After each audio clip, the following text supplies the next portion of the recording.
권혁철 선임 기자. 네. 오늘 Y뉴스에서도 우리가 이 검찰 개혁 얘기를 해보는 거죠. 그렇습니다. 먼저 이 검찰 개혁 얘기하기 앞서서 오늘 1부부터 제가 전해드렸던 소식이 하나 있었습니다.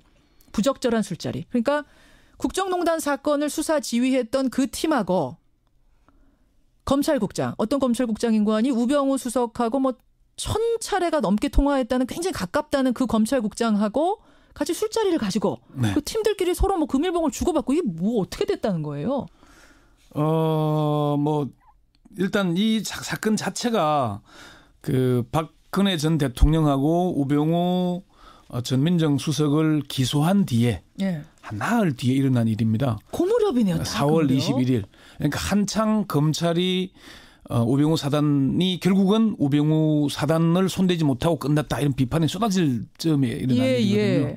그 시점에 일어났다는 시점의 문제. 그러네요. 그리고 뭐 검찰 선배가 또 뭐 지휘관이 후배 고생하는 사람들 뭐 회식하는 거에 있을 수 있는 일이죠. 격려하고 하는 건 하는 있는 일인데 하필이면은 검찰의 수사 대상이 되었어야 할 검찰국장 안태근 검찰국장 그리고 그런 사람들과 술을 마시면서 서로 돈 봉투를 주고받았다는 주고받았다. 그런 주고받았다는 거 그러면 어떻게 이쪽 아랫사람한테 저쪽 수장이 주고 그렇죠. 이쪽 수장이 저쪽 아랫사람들한테 개개별로 다 준 거예요? 봉투를? 뭐 그렇다고 얼마쯤 합니다. 들어있었다? 50에서 한 100만 원 정도 들어있었다고 얘기를 하는 겁니다. 그게 뭐 이제 수사 격려금이었다. 뭐 고생했다고 격려사는 줬다 이렇게 얘기하는데 그게 뭐 일단 김영란법 취지에는 맞지 않는 것 같고. 그 돈은 어디서 나온 돈입니까? 뭐 그것도 밝혀져야 되는 건가요? 판공비라고 하는데 개인 주머니를 튼 건 아닐 겁니다. 판공비라고 하는데 그러면 그 판공비를 빼다 쓰면은 그게 횡령 아니냐. 그리고 수사 대상이었던 자가 돈을 줬다면 그거는 뇌물이 되는 거 아니냐. 이런 비판의 목소리가 나오는데 고검장 출신의 원로 변호사가 제정신이 아니다. 저런 정신 상태니 검찰이 이 지경이 된 게 아니겠냐. 그런 얘기를 하기도 하고요. 이게 맞아 국민들을 얼마나 무시하길래 지금 자기들의 비판이 쏟아지고 있는 와중에 해당 관계자들끼리 저럴 수 있느냐. 그러니까요. 그런 비판의 목소리가 많습니다. 진짜 뭐 문제가 없는 술자리였다 하더라도 도의적으로 국민들 보기에 그 시기에 그게 적당했는가. 국민들이 어떻게 볼까 전혀 생각하지 않은 국민들을 무시한 거 아니냐. 개돼지로 본 거 아니냐라는 문자가 지금 들어와요. 그게 대통령 선거가 이제 막 시작된 시기잖아요. 그래서 이런저런 의혹들이 많이 일어나고 있는 겁니다. 이영수 청취자님, 그 검찰국장이라는 분 안태근 국장. 고압적인 자세로 청문회에서 뻔뻔하게 말하던 그 장면이 기억난다. 굉장히 고압적이었던 태도가 이분은 기억나신다. 이렇게 또 떠올려 주시는 분도 계시는데 여하튼 이것이 어떻게 진상규명이 되는지 어떻게 해명이 나오는지 좀 지켜보기로 하고요. 그러니까 이게 어쨌건 그 지금 그 국민들이 가장 큰 포인트를 잡고 있고 이제 기자들이 관심을 가지는 부분이 안태근 검찰국장이 특검이 이제 조사를 하면서 우병우 민정수석 또는 그 민정실 관계자들하고 안태근 국장이 1000여 차례 이상 통화나 문자가 오고 간 걸 확인을 했잖아요. 불과 몇 개월 사이. 그래서 그거를 이제 특검이 조사를 해서 통화 내역을 검찰 특수부대로 넘겼거든요. 그럼 검찰에서 그 부분 수사를 해서 그러면은 우병우와 통화한 안태근이 누구와 통화했는지 이렇게 추적을 해 가다 보면은 이게 우병우 국정농단의 단초가 드러나지 않겠는가 기대를 했는데 그렇죠. 검찰은 서면 조사조차 안 했습니다. 그거 잘하고 있는. 그러면 수사하라고 특검이 넘겨준 걸 서면 조사조차 하지 않고 술자리에서 금일봉 주고받은 거예요? 지금 그렇게 정리가 되는 겁니까? 결국 그게 이제 따지자면 검찰이 평소 같으면은 다른 관계자들, 다른 정부 부처에 대해서 그랬으면은 야 그거 봐준 거 뇌물 주고받은 거 아니냐 이렇게 수사했을 사안이다 이렇게 보는 거죠. 그럼 너가 내부에 대해서는 얼만큼 엄격하게 하느냐 이걸 지켜보겠다 그랬는데 아무것도 안 한 걸로 드러나니까 지금 분개하고 있는 거죠. 자. 그래요. 자, 이렇다 보니까 지금 검찰 개혁 얘기가 더 힘을 받게 되는 겁니다. 이 즈음에서 임은정 검사, 현직 검사가 뭔가 호소문을 써서 또 화제가 되고 있잖아요. 오늘 그 얘기 해보신다고요? 뭐 호소문은 아니고요. 임은정 검사가 페이스북에 왜 검찰을 포기하지 말아달라 이런 얘기를 썼거든요. 임은정 검사 쓴 얘기를 전하자면은 염치 없지만 검찰을 포기하지 말아 주십사 배친분들에게 부탁드립니다. 이렇게 글을 남겼어요. 그게 뭐 호소죠, 뭐. 뭐라고 쓴 겁니까? 그러니까 그런 얘기입니다. 이 얘기를 올리고 나니까 이제 임은정 검사가 혹시 검찰 개혁에 반대하는 입장이냐 이런 비판의 글들이 꽤 있었어요. 그 밑에 댓글로. 그래서 임은정 검사하고 제가 통화를 했는데 임은정 검사는 검찰이 개혁되어야 한다는 데는 절대적으로 공감한다. 임 검사는 어떤 분들은 제가 검찰 개혁을 막으려고 하는 전사로 활약할까 봐 걱정을 하던데 그건 절대로 아니다. 개혁에 공감한다. 예. 그러면 개혁에는 공감하지만 그렇지만 어떻게 달라는 그러니까 겁니까? 이만정 검사 얘기는 저는 검찰이 자정 능력이 없다는 걸 인정하니까 예. 공수처 도입 등 검찰 권한을 내려놓을 필요가 있다. 다만 외부의 의지만으로 검찰을 싹 바꿀 수는 없는 것 아니냐. 내부에서도 해야 하는데 검찰에 대한 애정이 없이 정오만으로 하려고 한다면은 내부 반발도 일어날 수밖에 없을 것이다. 임 검사는 안에서 나오는 말들이 예.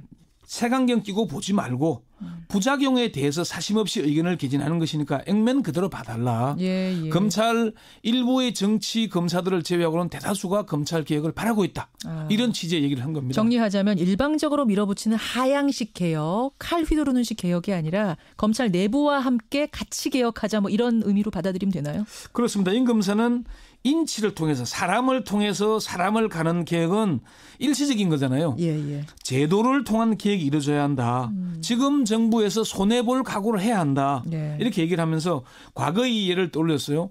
그 최동욱 검찰총장 시절 국정원 대선 개입 사건을 수사할 때 황교안 법무부 장관이 사실은 수사 지휘권 발동한다 그러면서 뭐 원시훈 전 국정원장한테 영장도 치지 마라, 선거법 기소하지 마라 논란이 꽤 일었잖아요. 그렇죠. 이 문제가 일다가 결국 최동욱 검찰총장이 쫓겨났잖아요. 예. 이런 일이 났는데 임 검사 얘기는 이게 참여정부 당시에 천정배 법무부 장관과 김종빈 검찰총장의 사이에서 당시에 그 수사 지휘권 문제 논란이 있었거든요. 예.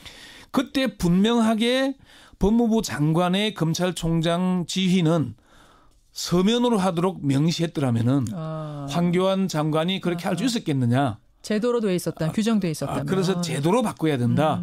그걸 바라는 것이다. 그렇게 설명을 했습니다. 그래요. 이게 이제 그래서 검찰 내부의 지지를 받는 검찰 내부도 개혁을 바라니까 검사들인들 정치 검찰로 그 지탄받으면 기분 좋을 리는 없잖아요. 그렇죠. 그 부분을 분명히 하자는 것이고 이상민 민주당 의원도 법사위원장을 지냈는데 개혁의 추동력을 발휘하기 위해서는 검사들을 설득하고 공감을 끌어내야 한다. 개혁을 하고자 하면서 비용만 더 들어가고 갈등만 증폭된다면은 개혁에 무슨 의미가 있겠냐 그런 얘기를 했거든요. 예. 그런 취지의 얘기입니다. 그래서 임 검사는 페이스북에 그런 얘기를 했어요.